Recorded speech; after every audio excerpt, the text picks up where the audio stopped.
Ilan ba ang harness natin, Kuya Rosman? Anim. Lahat na? May gumagamit ba nun araw-araw na masasabing ano? Wala. Wala din nagwi-withdraw sa inyo? Meron. May gumagamit. Kaso meron naman itong body harness. Hindi naman ako yung body harness. Hindi na sila nag-withdraw. Yun nga. Lagi may natitira dun eh. So anong problema nung nagle-lifting? May harness naman pala na hindi na-withdraw. Bakit hindi nyo gamitin?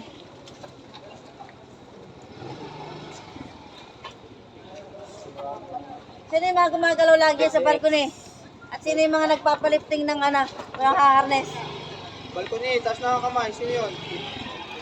Ito, kahit naman mata. Yung mga gumagalaw sa balcony, kung alam nyo lagi kayo doon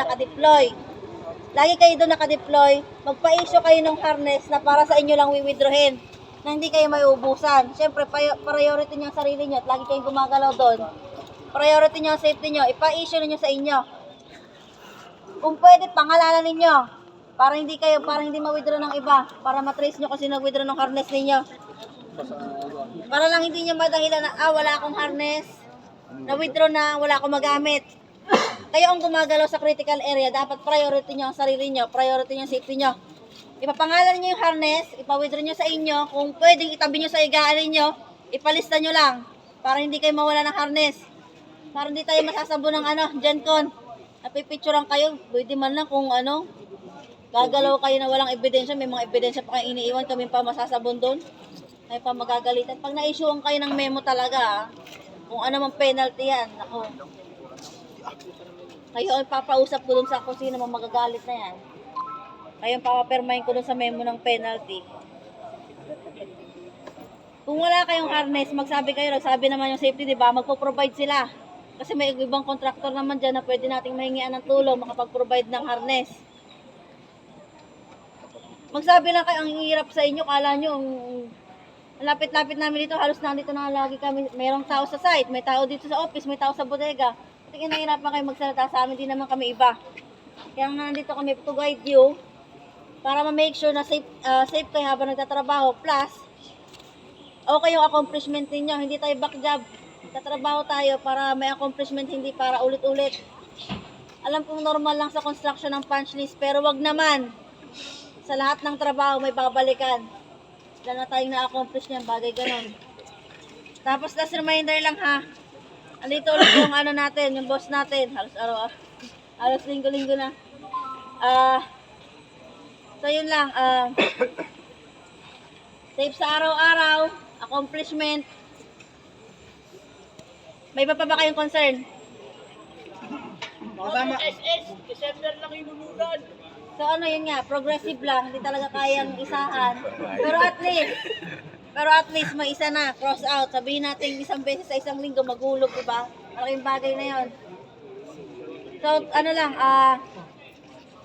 wait lang natin, pero magpapala pa rin kami para continuous yung hulog nila. Ano paliwanag sa'yo, paring Roddy? Ano paliwanag sa'yo? Kaya mo na. Ano sabi daw? Bago daw tapos ng February. Okay. So wait natin bago magtapos ng February daw, mahuhulugan lahat.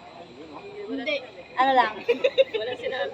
Walang sinabi po. Ano lang yung pangako ng Kasi ipupulipid ba nila lahat na hindi daw basta daw mag-a-update daw po. Popost naman daw nila yun. Okay, at the end of February, balikan nyo kami sa SS saka sa PhilHealth. If ever na na wala pa ding Kahit wala ka daw dito. if ever na wala pa ding hulog, saka tayo magwewelga, Kasi hindi lang naman kayo workers ang nahulugan, pare-parehas tayo, pati staff. So yun lang, kung wala nang concern, mag-igat sa maghapon. Safety first, thank you.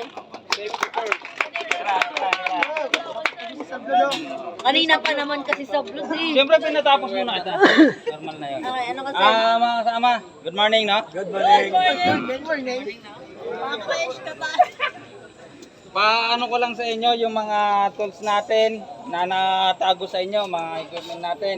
Hagdanan, especially yung mga extension, baka pwede pakibaba mamaya. Kung kaya naman ibaba. Kasi hindi na namin na-inventory, baka naman pwede, pakibalik naman kung meron kayong mga tago-tago dyan. Sige, pagbibigyan namin kayo, maaga ang tapos ngayon. Sabton, paano oras kayo? May mga ginagamit kayo mga tools? Sarili niya.